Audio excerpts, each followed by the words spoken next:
Cina baru saja diguncang skandal militer terbesar sepanjang sejarah kepemimpinan Xi Jinping. Dua jenderal tingkat tinggi yang dianggap sebagai aset berharga dituduh melakukan pengkhianatan dan korupsi besar-besaran.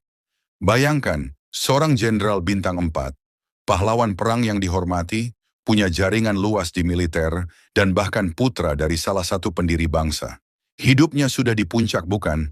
Tapi tiba-tiba, dalam semalam, namanya dihapus dari sejarah dan harus bersiap menghadapi regu tembak. Inilah realita horor di balik tembok besar Cina saat ini. Xi Jinping baru saja mengirim pesan yang sangat jelas ke seluruh dunia, terutama ke Washington. Jangan main-main dengan kedaulatan saya atau kepala Anda taruhannya. Kita tidak sedang bicara soal pemecatan administratif biasa. Kita sedang bicara soal pembersihan besar-besaran yang bikin agen CIA di Langley. Sana mungkin sedang garuk-garuk kepala sambil minum kopi pahit. Tapi, apa sebenarnya yang memicu kemarahan sang kaisar modern ini? Apakah ini murni soal korupsi atau ada tangan-tangan jahat dari Amerika yang mencoba mengutak-atik mesin perang Cina dari dalam? Mari kita bedah sosok yang bikin gempar ini. Namanya Zhang Yuxia. Kalau di militer Cina, dia itu sudah seperti legenda hidup. Dia adalah wakil ketua Komisi Militer Pusat atau CMC. Buat yang belum tahu, CMC ini bukan sembarang lembaga. Ini adalah otak dan ototnya militer Cina. Posisinya setara dengan gabungan Menteri Pertahanan dan Panglima tertinggi. Zhang bukan cuma jenderal di balik meja. Dia adalah veteran Perang Vietnam tahun 80-an. Tapi apa daya, prestasi masa lalu ternyata tidak bisa jadi tameng kalau sudah dituduh bermain api dengan musuh negara. Bersama koleganya, Liu Zhenli, mereka dituduh melakukan pelanggaran disiplin yang sangat serius. Istilah pelanggaran disiplin di Cina itu bahasa halus untuk Anda sudah tamat. Kabarnya, mereka bukan cuma korupsi uang, tapi sudah mulai merancang agenda besar untuk meruntuhkan kekuasaan absolut Partai Komunis. Pertanyaannya, siapa yang memberi mereka keberanian sebesar itu? Apakah mereka bergerak sendiri atau ada bisikan manis dari negeri Paman Sam? Tahukah kamu kalau Amerika punya sejarah panjang dalam menyusup ke militer lawan menggunakan diplomasi dolar? Namun kali ini sepertinya Trump dan timnya salah alamat.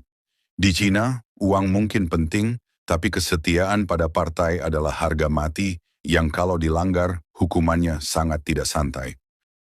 Pembersihan militer ini sebenarnya adalah bagian dari strategi vaksinasi internal Xi Jinping. Sejak berkuasa, dia sudah membersihkan ratusan ribu pejabat.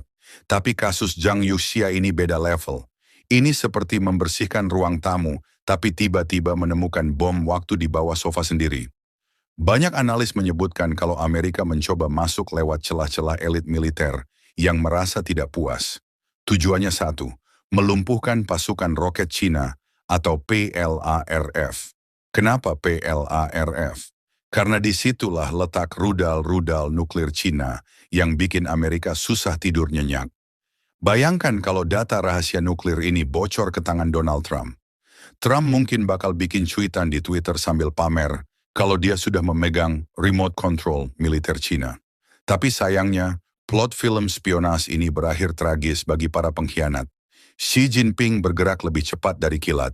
Dia merombak total struktur komando dan menutup semua akses informasi yang dicurigai bocor. Amerika yang tadinya berharap dapat mata dan telinga di dalam, sekarang malah jadi buta dan tuli total. Sifat satir mulai terasa di sini. Sangat lucu melihat bagaimana Amerika yang selalu berkoar-koar soal demokrasi dan keterbukaan, ternyata sangat ahli dalam urusan operasi gelap atau clandestine. Mereka mungkin pikir, Cina itu seperti Uni Soviet di era 80-an yang bisa runtuh cuma gara-gara disusupi sedikit ideologi barat dan iming-iming kemewahan.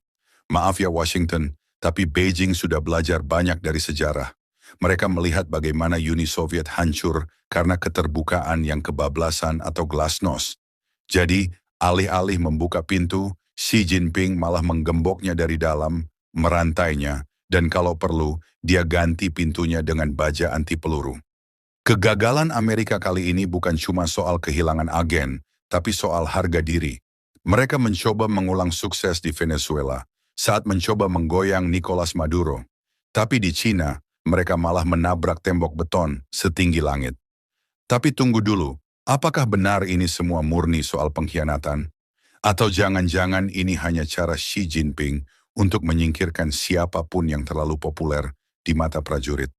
Karena dalam politik otoriter, menjadi terlalu dicintai bisa lebih berbahaya daripada menjadi koruptor. Mari kita bicara soal angka yang bikin geleng-geleng kepala.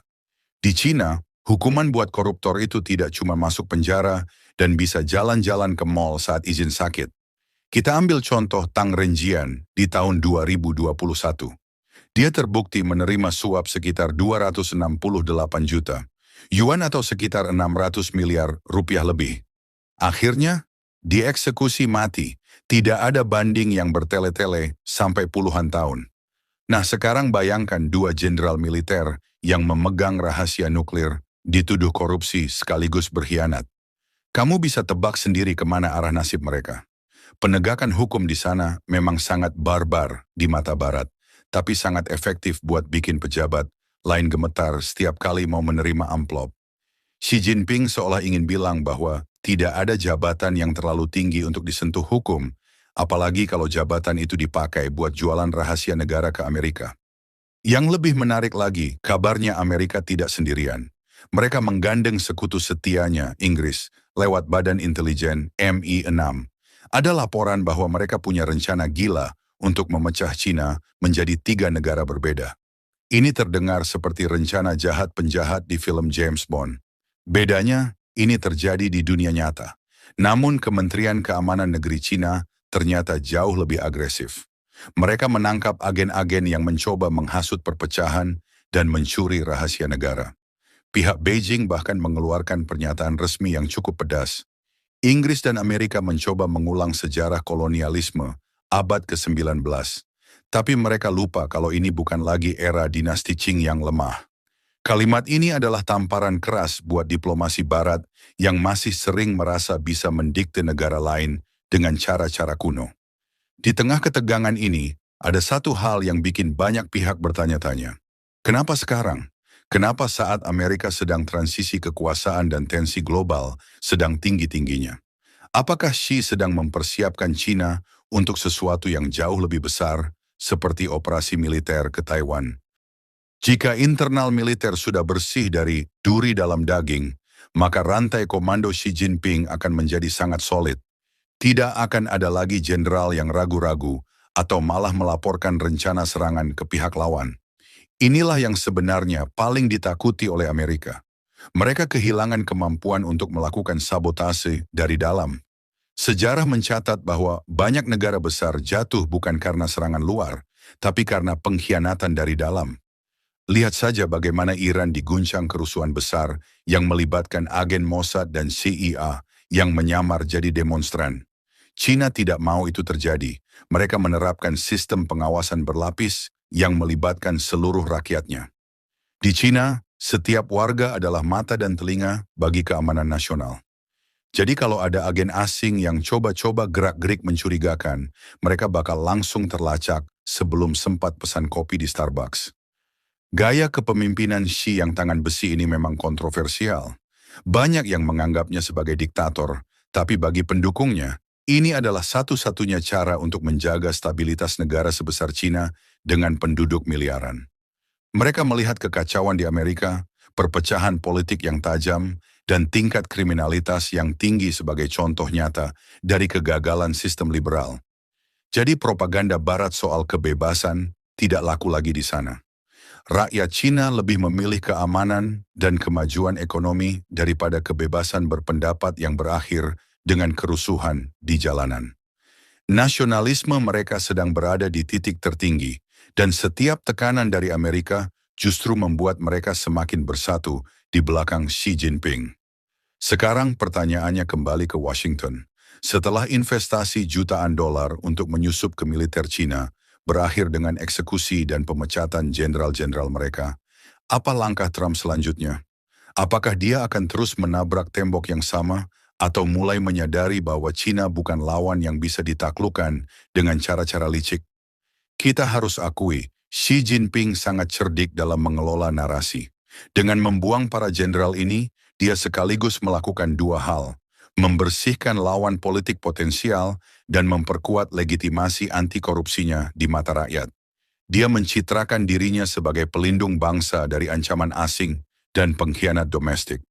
Ini adalah strategi politik yang sangat brilian, meski sangat kejam.